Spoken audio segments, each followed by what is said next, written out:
Most men who grew up in the 1970s don't talk much about their past.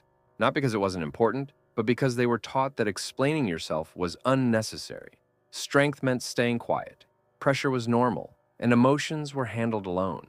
This generation was raised without comfort, without constant reassurance, and without an audience watching their every move. There were no likes, no safe spaces, and no second chances. Mistakes were corrected quickly, and responsibility arrived early. Today, these men think differently. They react differently. They carry stress differently. And in a world that now rewards emotional openness, their silence is often misunderstood.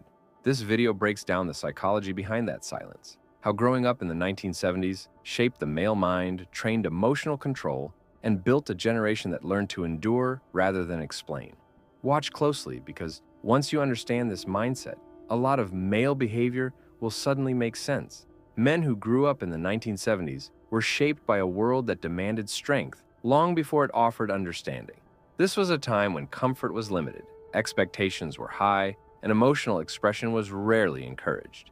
Boys were not taught to talk through problems. They were taught to push through them.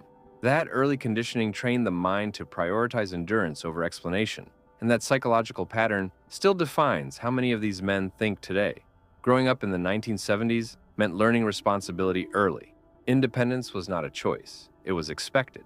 Children handled problems on their own, navigated social situations without guidance, and learned through real consequences rather than discussion. This created men who rely heavily on internal judgment instead of external validation. Even now, many men from this generation trust their instincts more than opinions because their survival once depended on it. Authority played a powerful role in shaping their thinking. Parents, teachers, and institutions were rarely questioned. Obedience was linked to stability, and discipline was considered a form of care.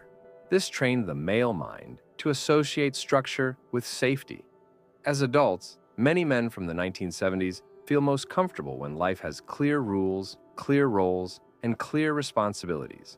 Uncertainty does not excite them, it puts them on alert. Emotional control became a core survival skill. Feelings were not ignored, but they were managed privately. Showing vulnerability was often seen as risky, so emotions were stored rather than shared. Over time, this created men who appear calm under pressure, but who carry emotional weight internally. They don't lack emotion. They simply learn to contain it in order to function. Economic uncertainty also shaped how these men think. Inflation, job instability, and social change were part of everyday life. Even when financial stress was not openly discussed, it was felt. This taught boys that security could disappear quickly and that stability had to be earned through effort. As a result, many men from this generation link self-worth to reliability and productivity. Being useful became more important than being expressive. Social respect in the 1970s was earned in real-world environments. There were no digital platforms to hide behind. Reputation mattered, and mistakes carried immediate consequences. This trained the male mind to stay controlled, aware, and guarded in social situations. Even today, many men from this era are highly sensitive to respect and respond strongly to being dismissed or underestimated. Another defining trait is emotional compartmentalization. The mind learned to separate feelings from action. Stress, fear, or frustration were pushed aside so responsibilities could be handled. This ability made these men effective under pressure, but it also delayed emotional processing. Many only confront deeper emotions later in life, when responsibilities slow down and silence becomes louder. Modern society often misunderstands this mindset. Silence is mistaken for emotional absence. Discipline is mistaken for rigidity. Independence is mistaken for emotional distance. In reality, men from the 1970s think differently because they were trained differently. Their psychology was shaped by necessity, not comfort. Despite the challenges, this mindset created men who are resilient, patient, and dependable. They are often the ones who stay calm when situations fall apart. Their strength was built quietly, through exposure rather than explanation. However, this strength often came at the cost of emotional openness. Understanding why men from the 1970s think differently today is not about criticizing the past. It is about recognizing how environment shapes the mind. These men were built in a world that valued endurance over expression. Their psychology reflects pressure, responsibility, and silence, and that is why they still think the way they do. By the time men who grew up in the 1970s reached adulthood, their minds had already been trained to operate under pressure. Stress was not something to escape, it was something to manage. Life didn't pause to check how they felt, so they learned to keep moving regardless of internal discomfort. This created a psychological pattern where emotional signals were acknowledged internally but rarely acted upon outwardly. Over time, the ability to ignore discomfort became a form of strength. These men learned early that reliability mattered more than expression. Showing up, doing the work, and staying consistent were non-negotiable. Praise was rare, but expectation was constant. This shaped a mindset where validation came from performance rather than approval. Even today, many men from this generation feel most at ease when they are needed, not when they are understood. Silence became a protective mechanism. Talking about problems did not always lead to solutions, so problems were handled privately. This internal problem-solving strengthened mental endurance, but it also limited emotional release. Stress accumulated quietly, stored in the body and mind. Many men from the 1970s don't recognize stress as anxiety. They recognize it as tension, fatigue, or restlessness. Failure carried real weight. Mistakes were not softened by explanation or emotional cushioning. This trained the brain to anticipate consequences and act cautiously.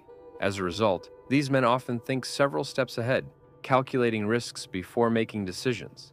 This cautious intelligence can look like emotional distance, but it is actually a survival strategy shaped by experience. Relationships were also influenced by this mindset. Emotional closeness was expressed through actions rather than words. Providing, protecting, and remaining stable became substitutes for emotional conversation.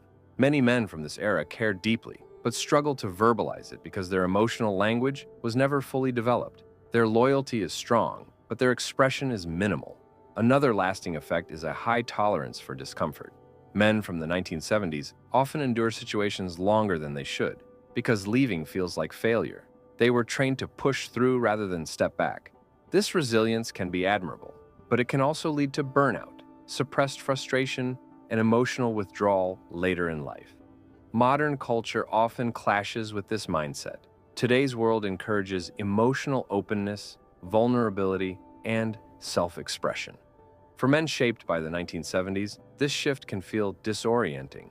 The rules they learned no longer apply, yet their nervous system still responds as if they do. This internal conflict creates confusion, not because they are unwilling to adapt, but because adaptation requires unlearning survival habits. Despite this, these men possess a quiet psychological strength that is often overlooked. They remain steady during chaos, grounded during uncertainty, and focused under pressure. Their minds were built for long-term endurance, not short-term comfort.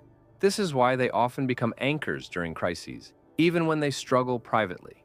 Understanding this psychology helps bridge the gap between generations.